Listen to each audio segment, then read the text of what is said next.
It has been 6 years since a man was born who would change the very course of history, wrenching the tide of time. He was the most important man to ever live. But 961 miles to the north, another baby boy is being born. He is not the most important man to have ever lived, but he, too, will end up changing the course of history forever. One man was the story, the other, the man we are here to talk about today, would become its most powerful storyteller. This is the story of Saul of Tarsus, a man of zeal who became an apostle of grace. We are about to explore his complex and transformative journey. Before we begin this deep dive, if you enjoy stories that shape the world, please take a moment to like this video and subscribe to our channel so you do not miss what is coming next. It begins in a world held suffocatingly tight in the grip of Rome. It has been 6 years since a young woman in the dusty hills of Judea, a woman named Mary, brought forth a son through the profound power of God himself. This dark, olive-skinned Jewish man would grow to change the very course of history, wrenching the tide of time and splitting the temple curtain. He was and is the most important man to ever live, telling the most important story with his life, his departure, and his return. But this story is not about him, not directly. 961 miles to the north, under the same Roman sky, another baby boy is being born. He is not the most important man to have ever lived. He was not born of a virgin, nor will he calm the seas. But he too will end up changing the course of history forever. He will do this not by living the story, but by telling it, carrying it on his back to a people who did not know they needed it. His name is Saul. He is born in Tarsus, a bustling city in modern-day Turkey, to a family from the tribe of Benjamin. It is almost certain that he is named after one of his tribe's most illustrious and tragic ancestors, King Saul of Gibeah. It is a heavy name to bear. The first Saul was a man divided, a figure who, as the stories told, shifted from being a zealous, godly man to a jealous traitor capable of great harm. This new Saul, Saul of Tarsus, is born with that same fire, that same potential for absolute zeal. From his first breath, he seems destined to wrestle with that legacy, perhaps seeking to undo what his namesake had done, to restore the honor of the name. He is a child of two worlds, a paradox in human form. Tarsus of modern-day Turkey was conquered by Rome 70 years before his birth. While theories abound, it is likely that Saul's grandparents owned land in this prosperous city before the Roman colonization. As any first-century person would know, if you owned land on Roman territory when it was claimed, you and your children were granted a coveted prize, Roman citizenship. This piece of identity set Saul apart. It meant he could travel, that he had legal protections, that he could move through the Gentile world in a way most Jews could only dream of.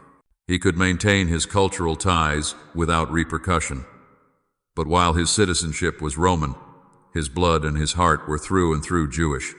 This fundamental tension between the world of Caesar and the world of Abraham would define every day of his young life. Saul does not grow up in a quiet, devout village. He grows up in Tarsus, the capital of Cilicia. It is a hub of trade, wealth, and knowledge.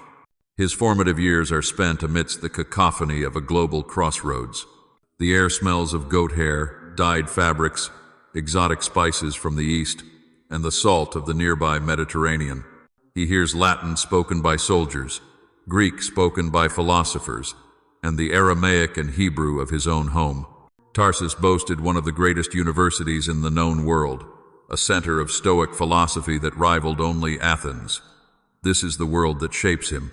His father, a Pharisee, is a tent maker by trade. For 14 years, Saul learns this craft. He learns the feel of the cilicium, the tough goat hair cloth famous in the region. He learns to cut, to sew, to build shelter with his hands. It is practical, honorable work, a skill that will one day grant him the independence to travel the world without begging.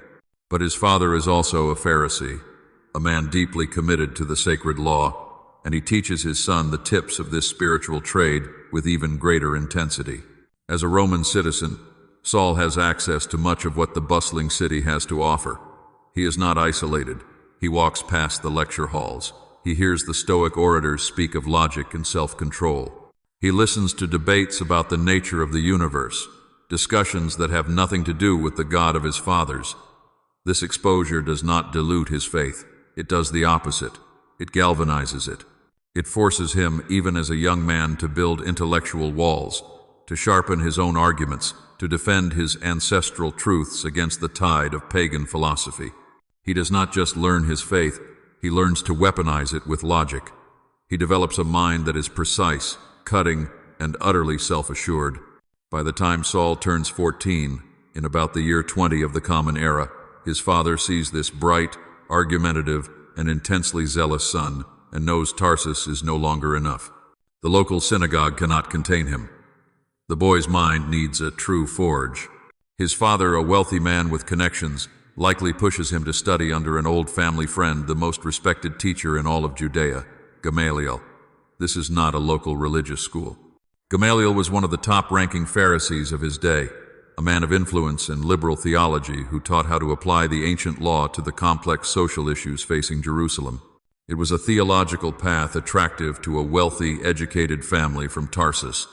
And so, in the year 20, Saul begins his formal Pharisaical training, leaving the Greek-speaking world of his birth for the holy, volatile heart of his faith, Jerusalem. Around the year 20 of the Common Era, Saul left the Greek-speaking, Roman-governed world of his youth.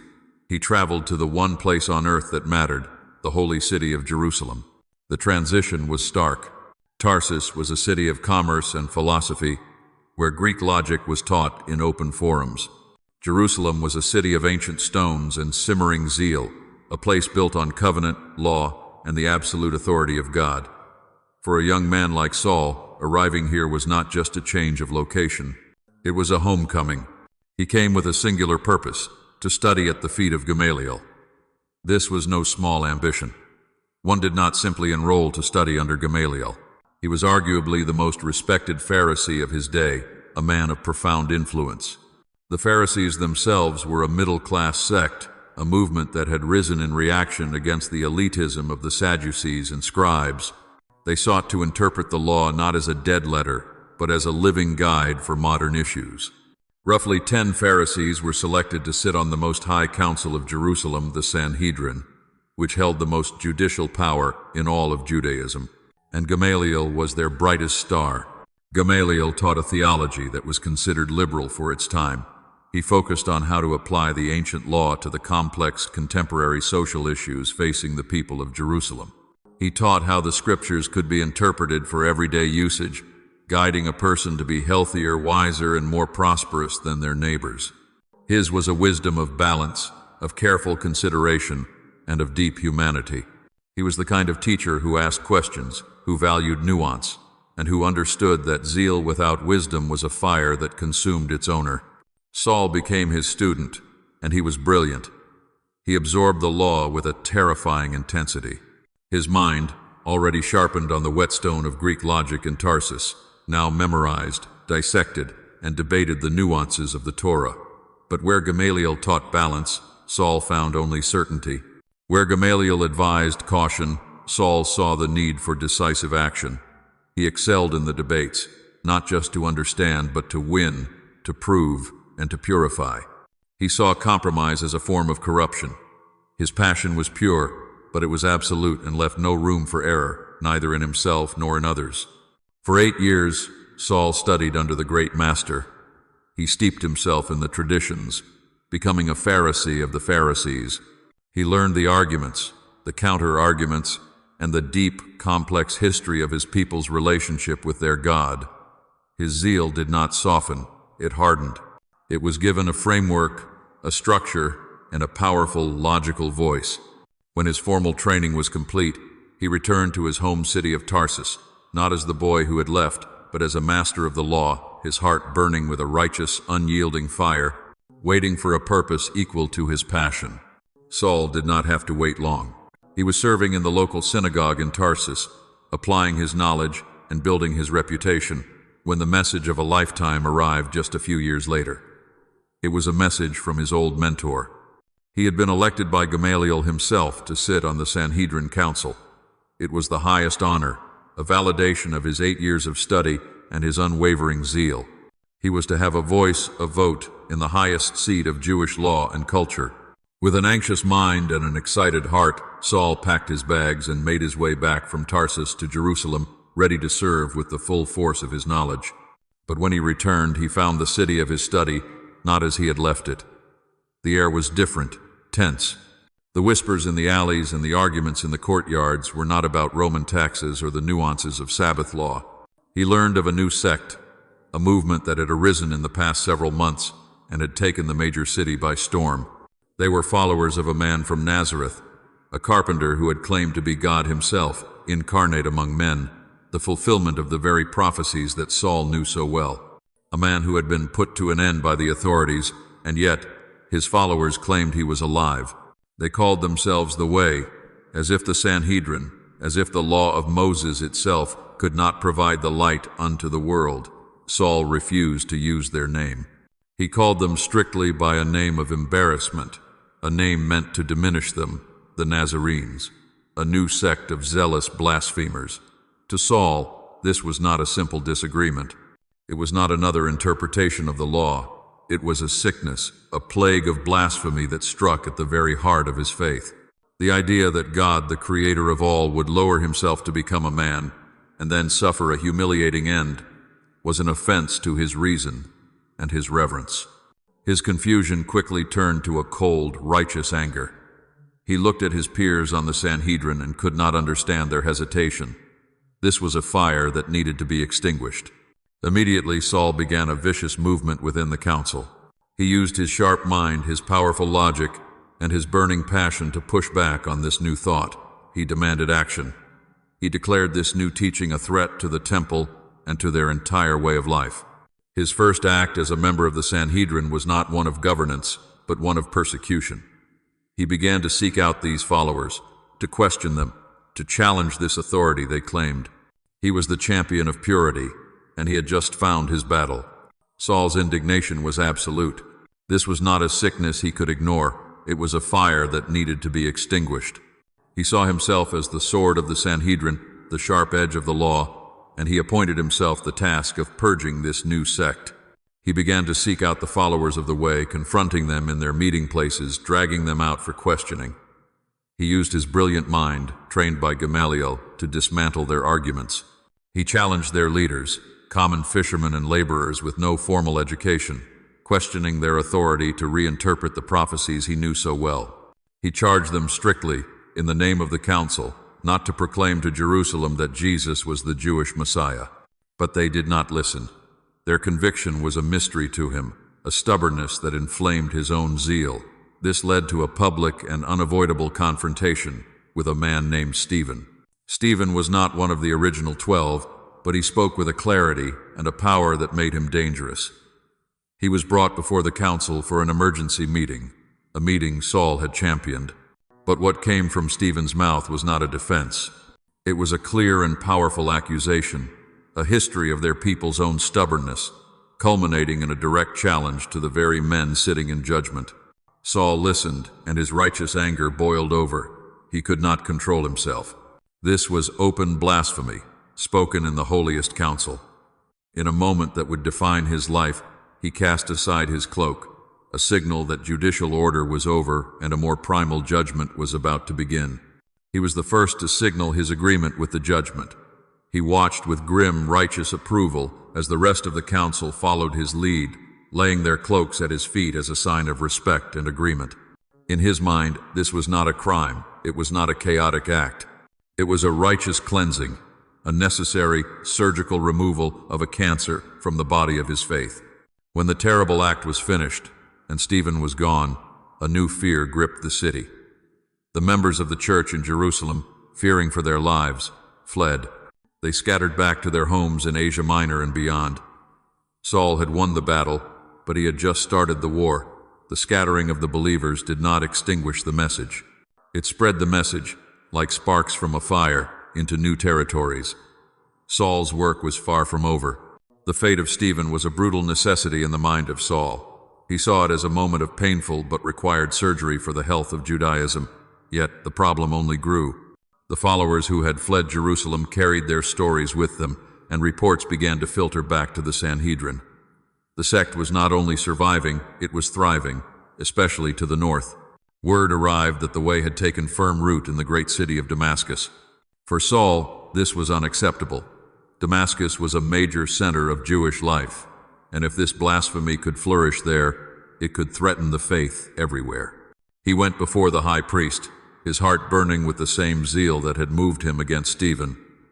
He did not ask for a debate. He requested letters of authority.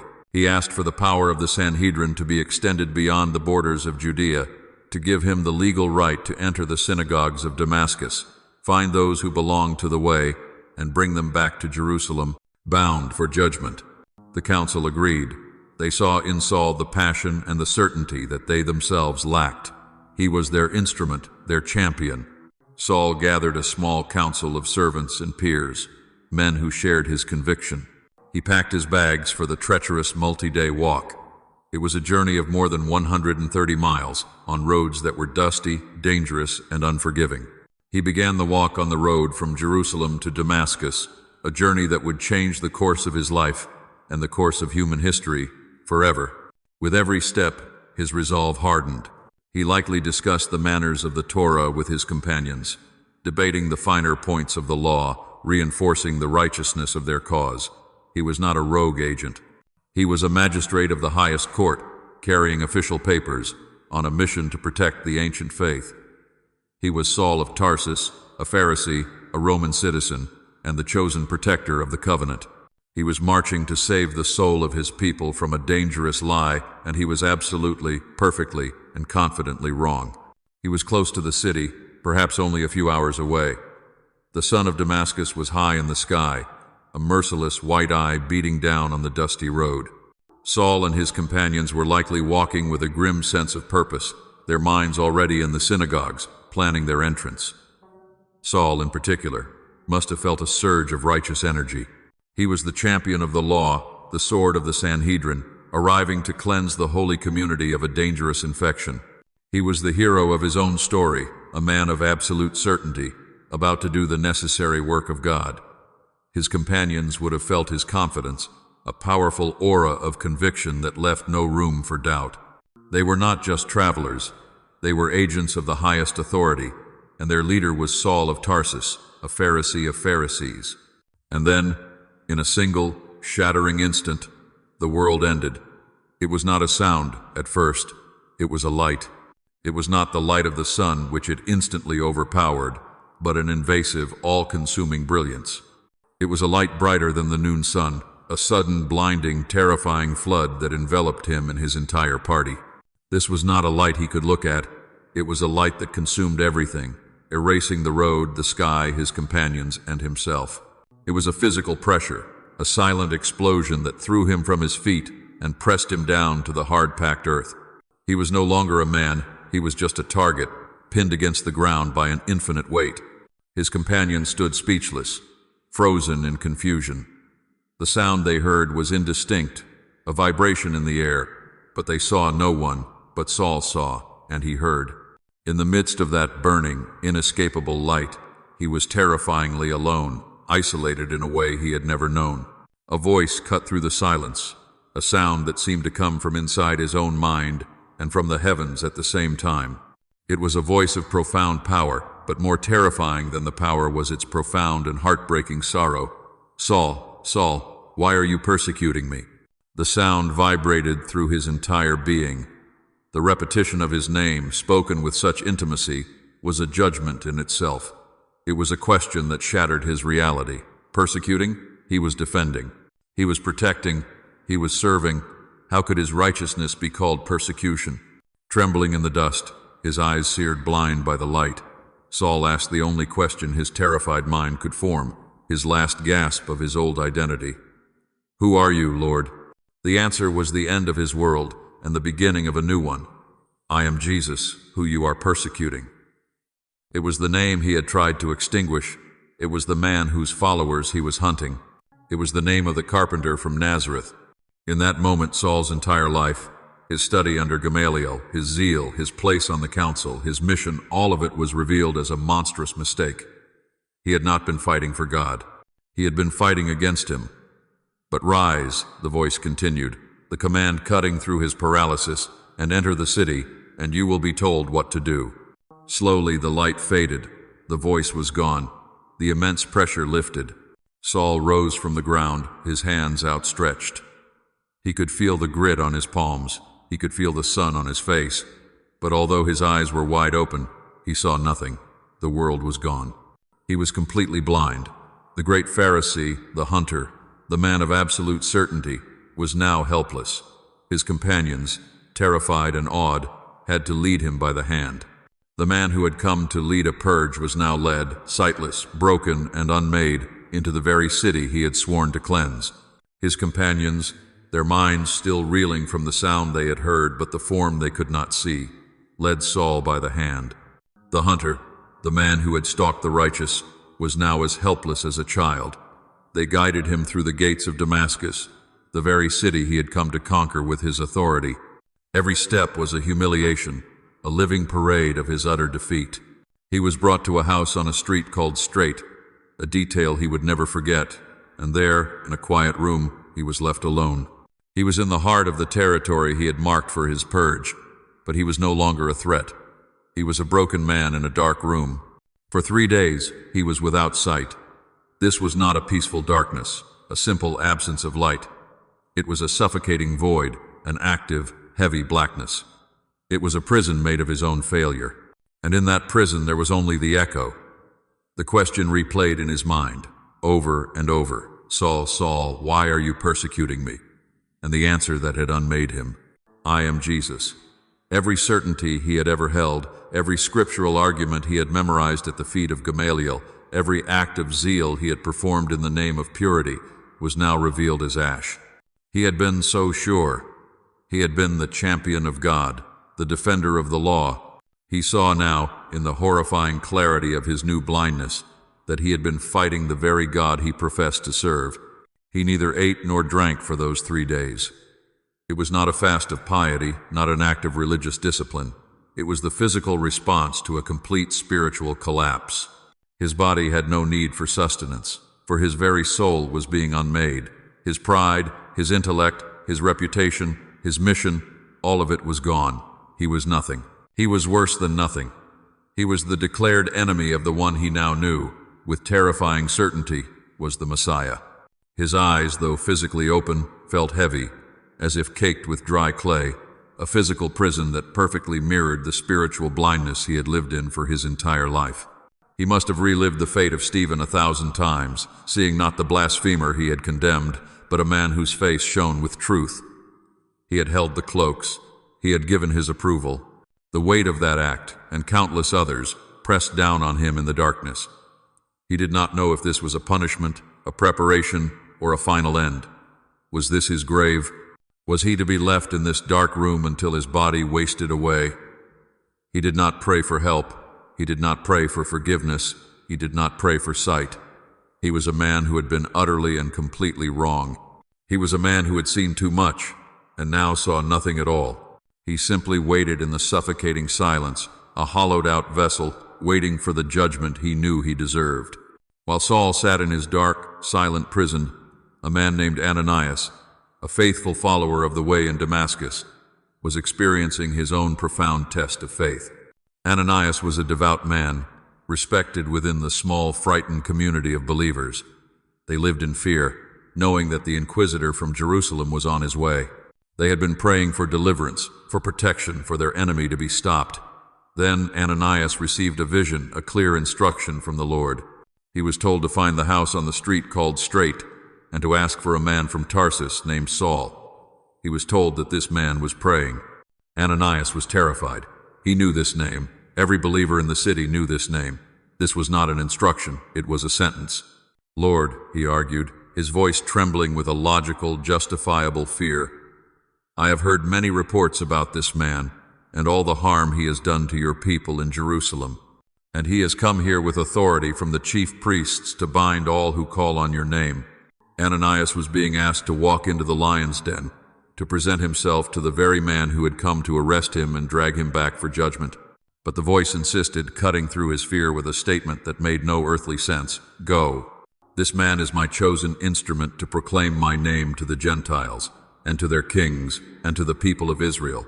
Chosen instrument, this was the man who had ravaged the church.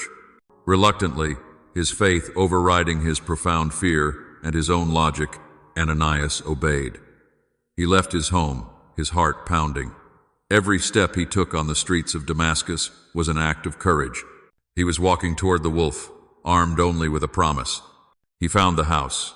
He entered the room, and he saw the man whose reputation had become a legend of terror. But this was not the fearsome inquisitor he had imagined. This was not the proud, raging Pharisee. This was a man blind and broken, sitting in the shadows, weakened by 3 days of fasting. Ananias approached him and laid his hands on him. The tension in the room was absolute. And then Ananias spoke. His first word was a miracle in itself. "Brother Saul," he said. He did not call him persecutor. He did not call him enemy. He called him brother. "The Lord Jesus, who appeared to you on the road as you were coming here, has sent me so that you may see again and be filled with the Holy Spirit." At that moment, something like scales fell from the eyes of Saul. It was not a pain, but a release. A physical pressure he had carried his whole life was suddenly gone. He blinked, and the suffocating darkness was shattered by a sudden, painful rush of light. And the first thing he saw in his new life was not the window, not the furniture. It was the face of Ananias, a man from the very group he had come to destroy, now looking at him with kindness and acceptance. Perhaps for the first time in his life, Saul could truly see. He rose, and he was baptized. He took food, and his strength returned. The unmaking was complete. The new life had begun. The events that followed were, by their nature, confusing to those who watched. Saul, the man who had been blind, could now see. He rose and was baptized. He took food, and his physical strength returned. And then, almost immediately, he did the unthinkable. He went into the synagogues of Damascus, the very synagogues he was supposed to be purging, and proclaimed Jesus, saying, "He is the Son of God." The confusion was total. The Jewish community was confounded. The followers of the way were amazed. But this was not sustainable. Saul was a man without a people. He was a traitor to his former colleagues on the Sanhedrin, and he was still the object of deep suspicion for the believers he had hunted. He was a man with a singular divine revelation, but he lacked the foundation to understand it. His mind was a library filled with knowledge, but every book was now in the wrong place. And so, he made a decision. While the scriptures say he was with the disciples at Damascus for some days, they also make a crucial note. He did not immediately consult with anyone. He did not go up to Jerusalem to those who were apostles before him. He could not. His experience was too raw, too personal. He needed to unlearn everything. He went away into Arabia and returned again to Damascus. A dark veil lies over the exact insights of this trip to Arabia, but we can assume what happened. For 3 years, Saul left the world of men and entered the world of God. He went into the desert, the ancient place of testing and revelation. He took with him the scriptures he had known his entire life, the law and the prophets. He read them again, but this time with a new key. The same fire, the same zeal that had made him a persecutor, was now being reforged. He was unlearning Gamaliel.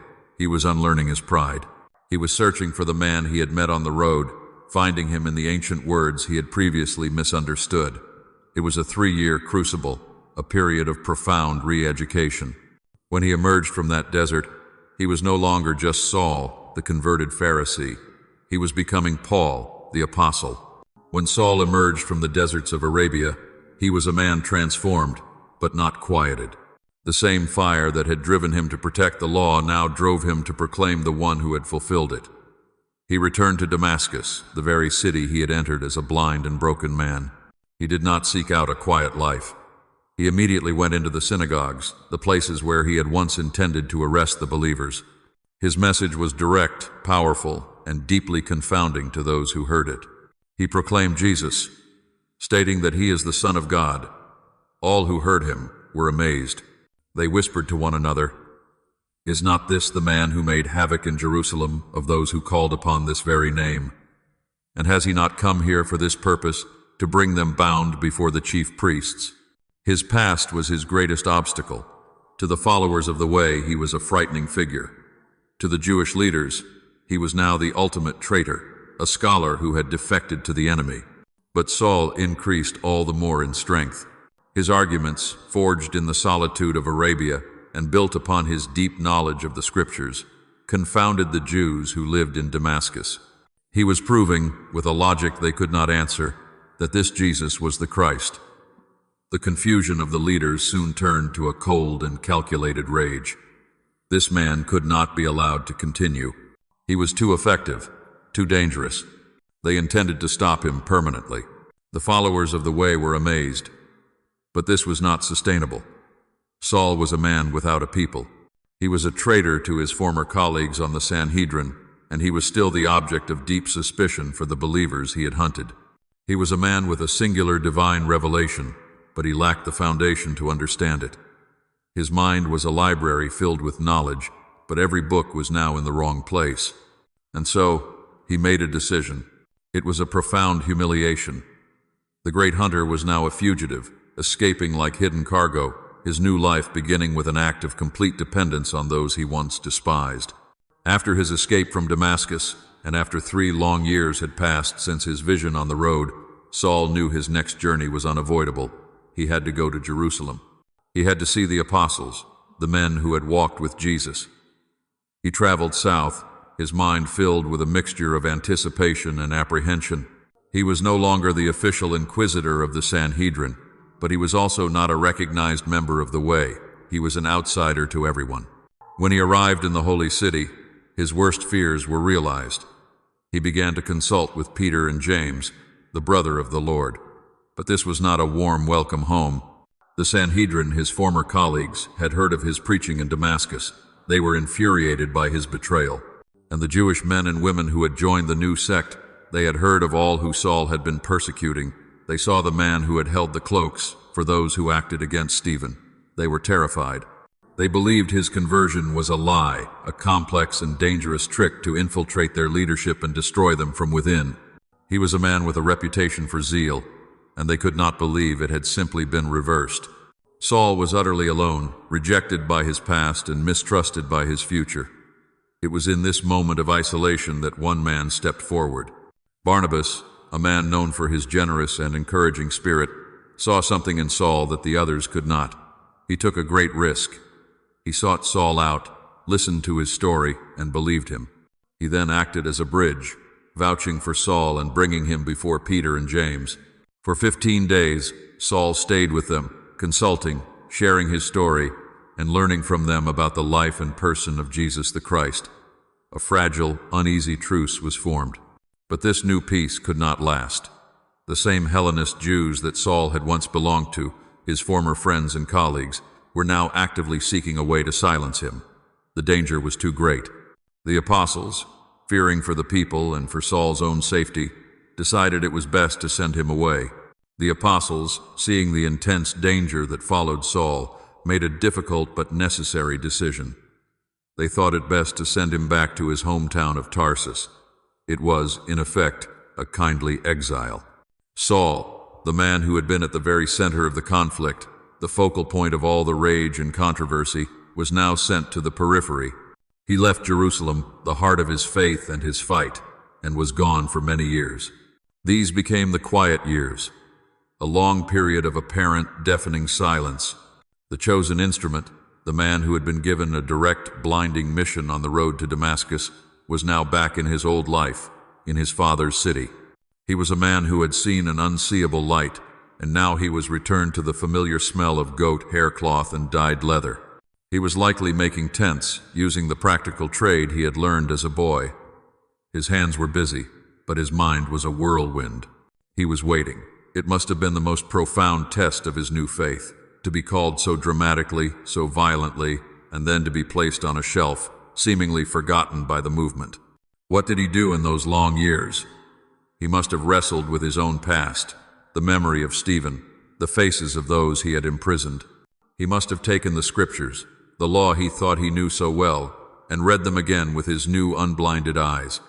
The man of action was forced into inaction. The brilliant scholar was reduced to a simple craftsman. This was his second desert, a crucible of patience, forcing him to unlearn his own importance, to wait for God's timing, not his own. But during these 3 years and more that Saul was in Tarsus, the world was not standing still. God's cosmic plan was unfolding, and it was bigger than any one man. While Saul was in his workshop, wrestling with silence, the Apostle Peter was having his own profoundly important revelation. He, a devout Jew, was challenged in a dream. He looked to the skies and saw a great sheet being lowered down, filled with a plethora of animals, both clean and unclean.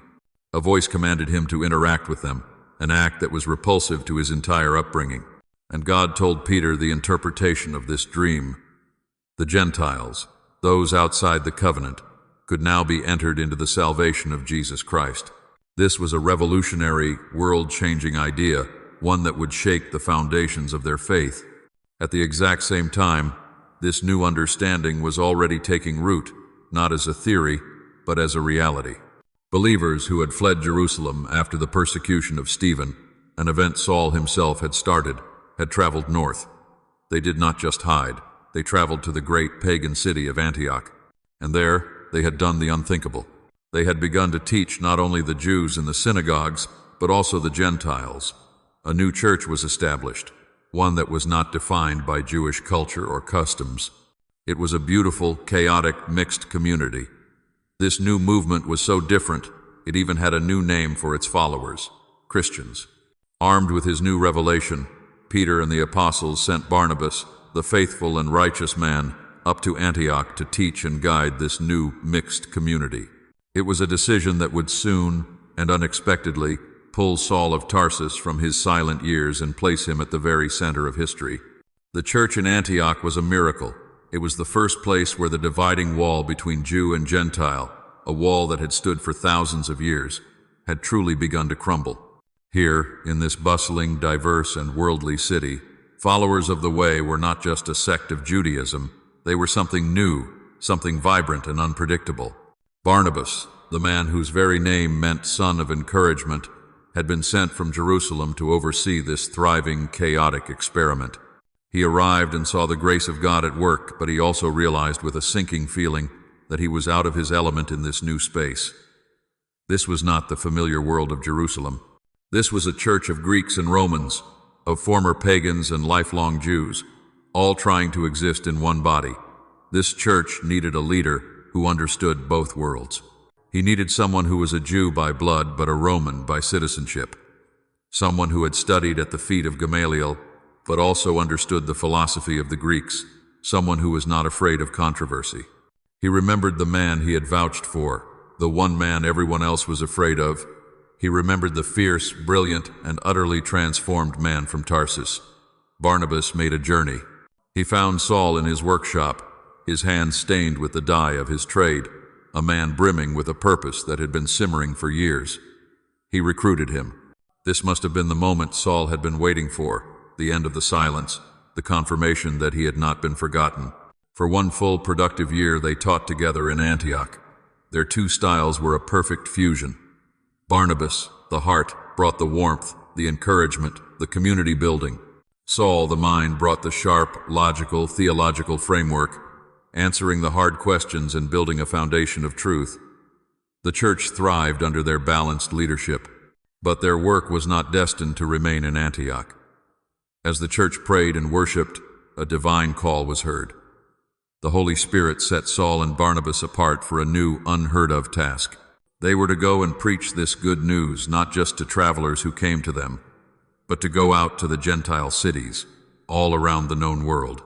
This was a radical idea.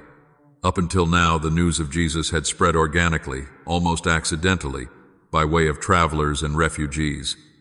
This new plan was different. It was strategic. It was proactive. It was an offensive move, the beginning of a global mission. They believed that if they could get this message far enough out west, the kingdom of God would extend all the way, even to Spain. Their plan was not just to preach, but to plant self-sustaining communities of believers, local churches that could keep up the work. They recruited Barnabas's young cousin, John Mark, to help them in their quest.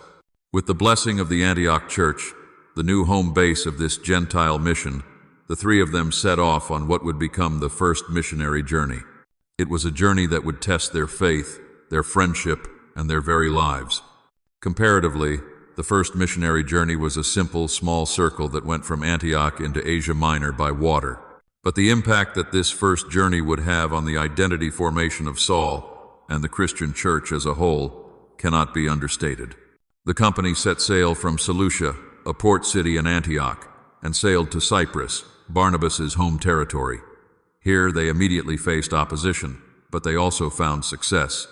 Sergius Paulus, a Roman proctor, was converted to Christianity. This encounter was a turning point. Saul, the Hebrew Pharisee, realized that he might be able to reach more people by taking on a more Hellenistic name, like their new convert friend. It is here where Saul, the tent maker from Tarsus, officially begins to use his Roman name, Paul. They left Cyprus and headed for Persia in Pamphylia. Here, the reality of the mission set in. This was not a pleasant tour. They were met by some severe opposition, challenges that tested their resolve. The difficulty was so severe, in fact, that John Mark, fearing for his life, retreated from the mission. He left them and headed back to the safety of Jerusalem. This act deeply affected Paul, who saw it as a profound failure of commitment. But Paul and Barnabas continued on. They went north into another city named Antioch, but this one was in Pisidia. Here, Paul gave his first major sermon in a Jewish synagogue. After being met with strong opposition again from the religious leaders, Paul made a dramatic declaration. He renounced preaching to the Jewish people who rejected the message and declared that he would take the good news that Jesus preached to the Gentiles alone. It is here where Saul of Tarsus officially became Paul, the apostle to the Gentiles. They moved from Antioch of Pisidia and headed east to Iconium, where they were again met with strong opposition. The threat was so significant that they were forced to flee to Lystra. It was in Lystra that the tension of the trip finally mounted to a bizarre and dangerous climax. After Paul healed a crippled man in the name of Jesus, the Gentiles in the crowd had a profound misunderstanding. They mistook Barnabas for Zeus and Paul, the chief speaker, for Hermes incarnate. They began preparing sacrifices. Paul and Barnabas were horrified. With all of this blasphemy, the local Jewish leaders who had followed them saw their opening. They attempted to turn the crowd's opinion, and this time they were nearly successful. The very same crowd that had tried to worship them now turned on them with frightening hostility. They forced Paul out of Lystra, and when the chaos subsided, they left, believing he would no longer be a concern. But he survived. They rested and preached in Derbe, before returning on the northern route, visiting the churches they had planted. This task, they realized, would be more difficult and more worth it than they ever could have imagined.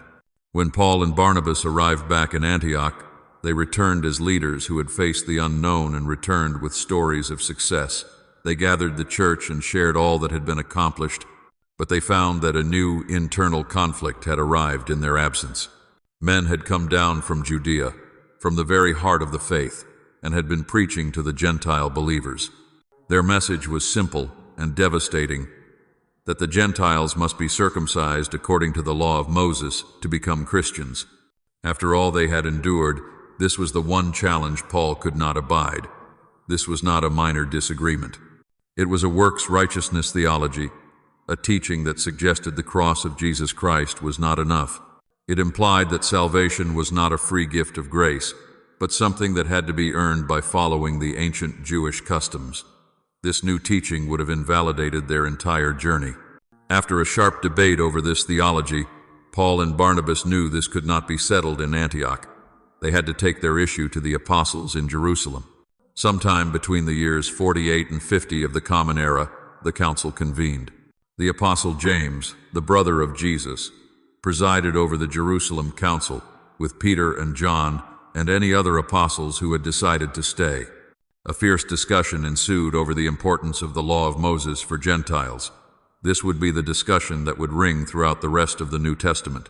Peter spoke, recounting his own vision of the sheet and his experience with the Gentile Cornelius. Paul and Barnabas gave their testimony, telling of the wonders God had performed among the Gentiles on their journey. The tension was palpable. This was the moment that would decide the future of the faith. But here, on this day, James and the apostles decided in favor of Paul. They concluded that the Gentiles do not need to follow certain Jewish customs to become followers of Jesus Christ. They affirmed that the cross of Jesus Christ has accomplished all we could not do, thus fulfilling the law. They would no longer need to keep the law out of obligation, but only out of thankfulness and reverence for the God of Israel. Brimming with this exciting news, Paul and Barnabas went back to Antioch. In that same year, they decided that they would go on another missionary journey to preach this good news of freedom to the Gentiles. Brimming with the exciting news from the Jerusalem Council, Paul and Barnabas returned to Antioch. The battle for grace had been fought, and a new sense of freedom and clarity infused the church. The victory felt complete, and their partnership, forged through intense trials, seemed stronger than ever. In that same year, they decided their work was not finished. They would go on another missionary journey, not just to preach the good news to new cities, but to revisit the churches they had planted, to strengthen the believers, and to deliver this new, liberating message from the apostles. The plan was simple, but a sudden, sharp disagreement arose between the two missionaries. Oddly enough, it was more or less over the righteousness of someone's works, namely their friend John Mark. Barnabas, whose very nature was to encourage and restore, had found it within himself to forgive his young cousin for retreating from the mission in Perga. He wanted to give John Mark a second chance, to mentor him and prove his restored commitment. But Paul would not hear it. He saw the mission as paramount, a divine charge that left no room for sentiment or unreliability. He thought that Mark was a liability. He remembered the hardship, the opposition, and the sting of that abandonment. In his logical and focused mind, a soldier who had retreated once could not be trusted on the front lines again. The argument between these two great friends was not a quiet theological debate. It was a painful personal split. The text describes it as a sharp disagreement, one so profound that it broke their partnership. They could not find a way to reconcile. So, in a decision that must have been heartbreaking for the church in Antioch, Paul left Barnabas. Barnabas, true to his forgiving nature, took John Mark and sailed for Cyprus. And Paul, true to his uncompromising mission, chose a new partner, Silas. Silas was a respected leader from the Jerusalem church, a man who had been with him at the council. Paul also found a young man named Timothy in Lystra, a disciple with a good reputation, and brought him along. The second missionary journey had begun, but its birth was marked by the painful separation of two of its greatest champions. The idea for their second missionary journey was basically the same as the first, only this time they would travel by land. Paul, now with Silas and young Timothy, left Antioch and revisited the churches in Asia Minor, Lystra, Iconium, and the Antioch in that region. They strengthened the believers, taught the message of grace from the council, and prepared the young communities for the inevitable challenges they would face. As they traveled, Paul looked to go farther west, to continue pushing the boundaries of the known world with this message. He attempted to go into Bithynia, but by some divine and loving force, they felt they were being driven to Troas instead. They arrived at the port city, a place at the very edge of Asia, looking out over the vast sea toward Europe. They were likely confused, a team of missionaries without a clear direction, waiting for a new set of orders. And while asleep in their camp in Troas, Paul suddenly found himself awake on the shores of the port city. He saw a man on the opposite shore, in Macedonia, calling to him. The man's plea was simple and urgent. Paul concluded that this must be a message from the Spirit of God. The next day, the motley crew of revolutionaries set sail for Neapolis, a port city in the northern corner of Greece. Here, their friend and author Luke joined them, as he was collecting information for a new book he was writing. They walked the half-day's journey north from Neapolis to Philippi, a Roman colony, and it is here where Paul and his friends were imprisoned for the first time. In ancient cities, prisons were not places of reform. They were difficult and dark places, often holes or caves dug right into the middle of the city so as to warn passers-by. But warning did not come to those who passed by that night, only blessing. For from the dark corners of this prison, where Paul and Silas sat after being treated harshly, came singing and joy. When the Spirit of God shook the jail doors open, the jailer himself was even converted to the way that Paul was now a leader of. After their dramatic release from the prison in Philippi, the team moved on. They left from Philippi and came to Thessaloniki, where they preached with great success. But their success created such a riot among those who opposed them that they had to flee by night to Berea. From Berea the trouble followed, and Paul was forced to set sail to Athens, a city he must have been eager to get to. He arrived in the intellectual capital of the world, a city filled with temples, idols, and the greatest philosophical minds. But they did not spend much time there. Paul, waiting for his friends, was distressed by the city's devotion to so many idols. He began debating in the marketplace, and his strange ideas about a resurrection caught the attention of the philosophers. He was invited to speak at the Areopagus. He preached his famous Areopagus sermon, a brilliant attempt to bridge the gap between their philosophy and his faith. He spoke of their unknown God and quoted their own poets. But when he reached the climax of his message, the resurrection of Jesus from the dead, he was met with scorn. He was laughed out of town. So they left straight away for Corinth, and Paul arrived not with the confidence of a debater, but with a new raw humility. Corinth was a bustling, wealthy, and morally complex port city. Here Paul resolved to know nothing but the message of the cross. He stayed in Corinth for an entire year and a half. He met fellow tent makers Aquila and Priscilla and worked with them. It was from Corinth that Paul wrote his letters back to the church in Thessaloniki, letters filled with encouragement and clarification. After a year and a half, they left Corinth by sea, stopping at Cenchrea and Ephesus, before finally heading back to Jerusalem. It was a much longer journey, one that had spread the message of the gospel, the forgiveness of sins, to Gentiles all across the Mediterranean. But Paul was not finished yet. He had plans to leave on a third missionary journey, which he set out for 1 year later, in 53 of the Common Era. Paul, by this point, was nearly 47 years old, outliving many of his Greek brothers and sisters by almost 10 years. But he saw that God had given him grace to live as Christ lived, preaching the kingdom of God to all who will listen and suffering well for his sake. When his feet left his home base of Antioch, it is sure that he did not realize that he would never come back. But he would not. When he left Antioch, he revisited all of the churches in Asia Minor and then made a straight line west, stopping in Ephesus, where he spent a total of 3 labor-intensive years. Much happened at this church. Paul wrote his famous letters to the Corinthians. He performed such incredible miracles and gave such impactful sermons that the entire city burst into an uproar, where a riot broke out, sending the city into disorder.